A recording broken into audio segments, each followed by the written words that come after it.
Okay, Nobody X Business asked a question. Where do companies get salary for idols in their financial statement? Do they deduct it from the cost of sales, or selling and general expenses, or operating profit, or net income? Can you please cover it? And then somebody else sent me a question through Twitter, but she asked not to be named in this video. And her question is, how are idols' earnings computed? I can answer these two questions in one video, and I will make it straightforward because your question seems to be very, very straightforward. It is how are their earnings computed? It is indicated in the contract. So once they sign a contract with the management company, the contract would already dictate how much their revenue share is when it comes to sales of their albums, appearances, if there's any licensing deal or endorsements. So that could be, you know, maybe 10, 20, 30, 40% for album sales, 30, 40, 50% for appearances, whatever it is that's indicated, whatever they agree on, that's already indicated on the contract that they sign. Now, BAP, it's a group managed by TS Entertainment. They debuted 2012 and then disbanded in 2019. They actually said that in their contract, they get 10% of the sales of the album, and then 50% for appearances, and that includes endorsements and live shows and live concerts. So that's their revenue share. Now, that does not include the royalty fees for members that actually participate in the composition or production of their songs. So that's how they are. That's how they determine how much the idols are paid.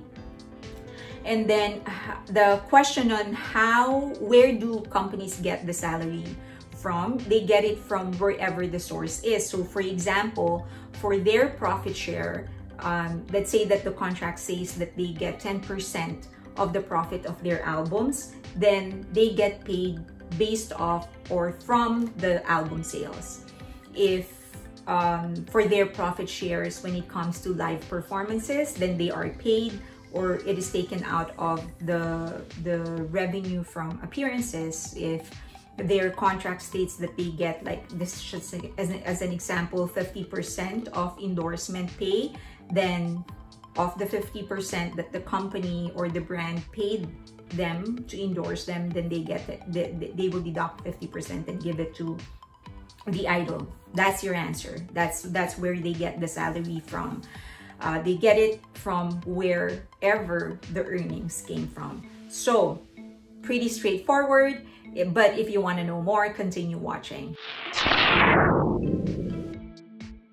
Let's start with investments. For one idol to debut, of course, it involves costs. The Harvard Business paper written about BTS, it stated that a company, in general, Korean companies, by the average, would spend 100,000 per year for one trainee that will end up debuting. So for a 6 to 7 member group, the company would usually spend upwards of 2 million before they actually debut.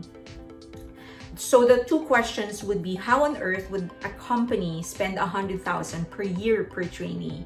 And the second question is, how is this related to the payment to idol? So for the first question, how does a company spend 100,000 per year per trainee?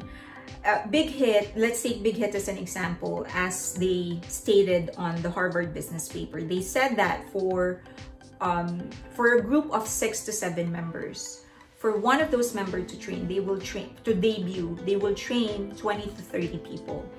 That means for every 20 to 30 trainee that they have, they will debut 1 to 2 of those people for about 3 years. Okay, but the thing is that they train that batch, right?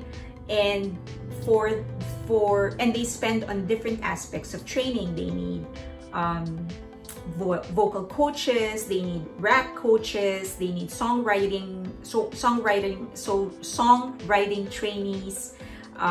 They will have actual physical trainers to keep their body in shape. They will have personality development trainers.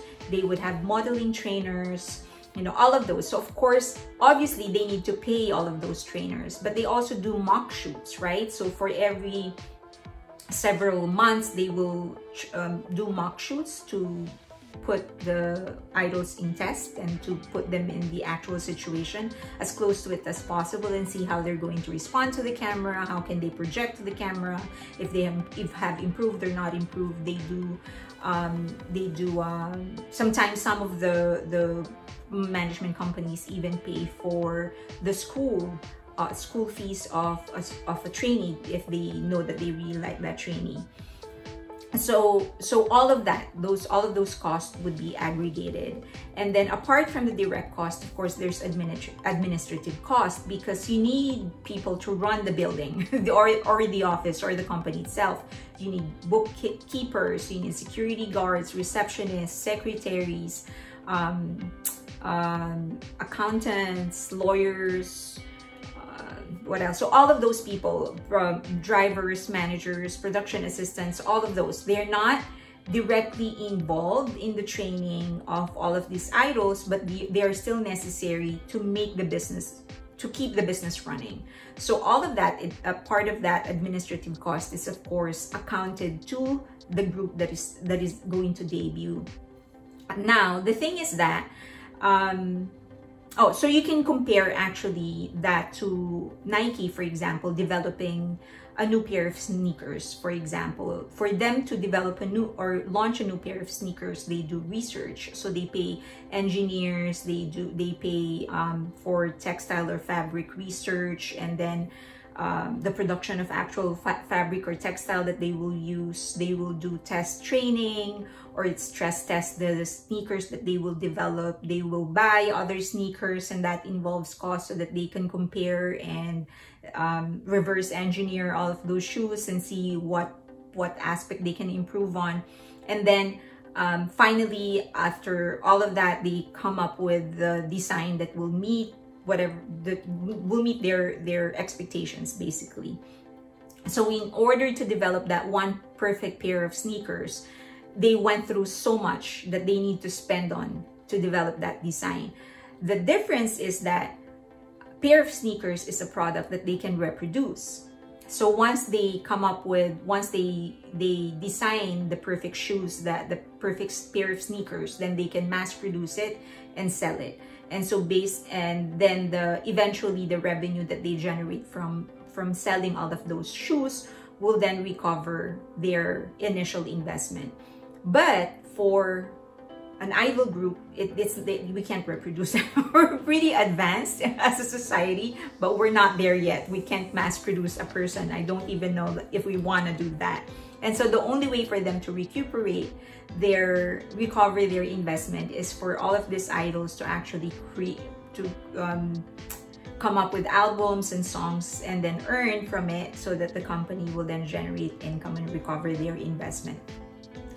So then generally the business, so since they're not really products, they're like an investment, and so usually the investment company or the management company will want to recover all of their investment first before they start paying off the idols for their earnings. And that's not really a strange setup in the US. I know of some business partnerships where one actually will put in the money and then the other will run the company and grow the company, and then the deal would be you get your revenue share once the investor recovers their initial investment. So that's not a strange setup in the US.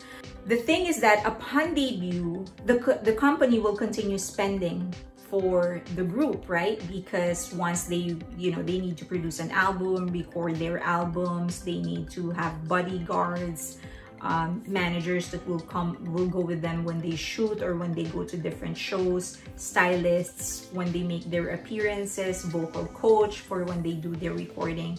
So the investment is still pouring in even if the trainee period is done. So the idol debt continues to compound. So they need to become popular enough to get to a level where their earnings are outpacing the expenses of the company. I know that for Momoland, they, at least I think it was 2020 when I heard or read of an interview of one of the members saying that she has not gotten they haven't gotten paid, primarily because the company hasn't recovered their initial investment.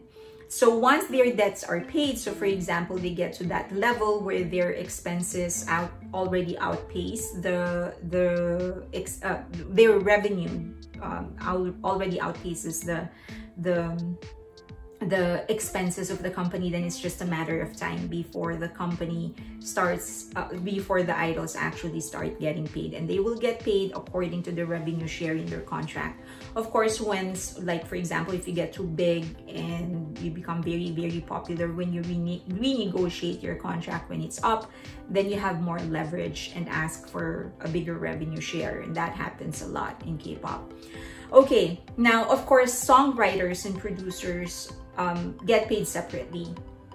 So when they contribute to the production or composition of the songs, then they get paid separately. That's the practice, unless it is actually indicated in the contract that they will also not get paid their royalties until they start earning, until they pay off their debts. But that's I wouldn't imagine that doesn't happen in in Korea, but usually the royalties of songwriters and producers is a different matter altogether. Okay, so all of the payments that go to the idols, that's actually included in the operating expenses. And the payment, as I've said, gets deducted based on wherever that revenue actually came from, and they will follow whatever is in the contract.